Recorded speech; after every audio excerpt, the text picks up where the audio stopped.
دوستو سعودی عرب کے اس فیصلے نے حضور اکرم صلی اللہ علیہ وسلم کے دور کی یاد دلا دی، اور دوستو یہ پہلا ایسا قاتل تھا جس کے لیے لوگ دعائیں کرنے لگے اور اس کی مغفرت کے لیے لوگ دعائیں کر رہے تھے۔ دوستو اس شخص کا نام محمد بن مرسل ہے، اور اس کا اپنے کزن کے ساتھ تھوڑی سی تلخ کلامی کی بنا پر اس کے ہاتھوں اپنے کزن کا قتل ہو جاتا ہے، اسے جیل میں بند کر دیا جاتا ہے، اور اس کا فیصلہ کورٹ میں چلتا ہے، اور کورٹ کی طرف سے اس کا فیصلہ آتا ہے کہ اسے قتل کے بدلے سزائے موت دی جائے اور اس کا سر قلم کر دیا جائے۔ دوستو لیکن پورے عرب میڈیا میں اسی کی چرچا تھی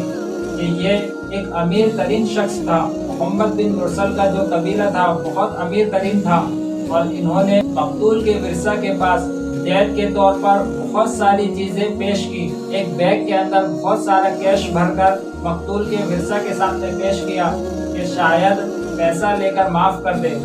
یا پھر سونا لے کر معاف کر دے، یا مہنگی مہنگی گاڑیاں لے کر معاف کر دے، یا ان کے مہنگے مہنگے شیش محل لے کر انہیں معاف کر دے۔ لیکن مقتول کے ورثہ نے کسی بھی صورت میں معاف کرنے سے انکار کر دیا، اور انہوں نے کہا کہ اسلام نے ہمیں قصاص کا حق دیا ہے اور ہم یہ حق لے کر رہیں گے۔ دوستو جب دولت سے بات نہیں چلی، پھر انہوں نے دوسرا راستہ اختیار کیا کہ مقتول کے سامنے پورا قبیلہ آ کر جمع ہو گیا، اور انہوں نے اتنے عاجزانہ طور پر معافی مانگی کہ پوری عرب میڈیا نے اسے اپنے چینلوں پر فوکس کیا۔ انہوں نے اپنے عزت کو سمجھے جانے والے جھبے کو اور اپنی پگڑی کو اتار کر مقتول کے ورثہ کے سامنے پیش کر دیا کہ ہماری عزتیں اب تمہارے پاس ہے،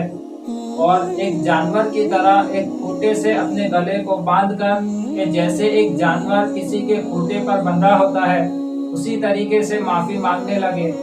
اور طرح طرح کے شعر و شاعری پڑھ کر ان سے معافی مانگنے لگے، اور اپنے سروں پر مٹیاں ڈال کر معافی مانگنے لگے۔ آخرکار مقتول کے ورثہ نے انہیں معاف کرنے سے انکار کر دیا، اور پھر آخری مرتبہ انہوں نے محمد بن مرسل کے ایک چھوٹے لڑکے سے معافی منگوائی۔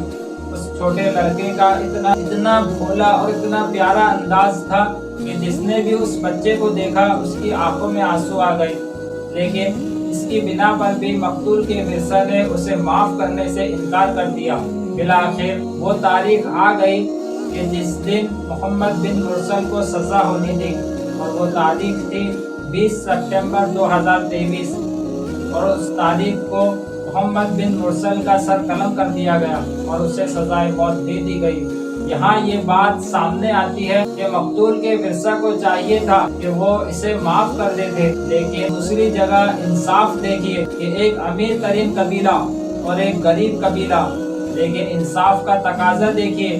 کہ اگر مقتول کا ورثہ معاف کرنے پر راضی نہیں ہے تو اس شخص کو نہ دولت بچا سکتی ہے، نہ امیر ترین قبیلہ بچا سکتا ہے، کیونکہ اسلام میں ایکویلٹی ہے۔ اسلام میں ہر چیز کو برابری سے دیکھا جاتا ہے، نہ اس کے اندر کسی امیر کو غریب پہ فوقیت دی گئی ہے، نہ کسی گورے کو کالے پہ فوقیت دی گئی ہے، نہ کسی چھوٹے قد والے کو بڑے قد والے پہ فوقیت دی گئی ہے۔ ہر ایک پر برابر صادر ہوتا ہے، چاہے وہ غریب ہو یا امیر ہو۔ اور جب بات انصاف کی آتی ہے تو انصاف کا تقاضا یہی ہوتا ہے کہ نہ اس کے اندر کسی غریب کو دیکھا جاتا ہے، نہ کسی امیر کو دیکھا جاتا ہے، اور انصاف ہو کر رہا۔ اور مقتول کے ورثہ کی جو ڈیمانڈ تھی کہ ہمیں قصاص چاہیے، انہیں قصاص مل کر رہا، اور محمد بن مرسل کو سزائے موت دے دی گئی۔ دوستو میرا اپنا ماننا یہ ہے کہ محمد بن مرسل کو مقتول کے ورثہ نے معاف کر دینا چاہیے تھا، کیونکہ اس کے پیچھے اس کے 2 چھوٹے چھوٹے بچے ہیں،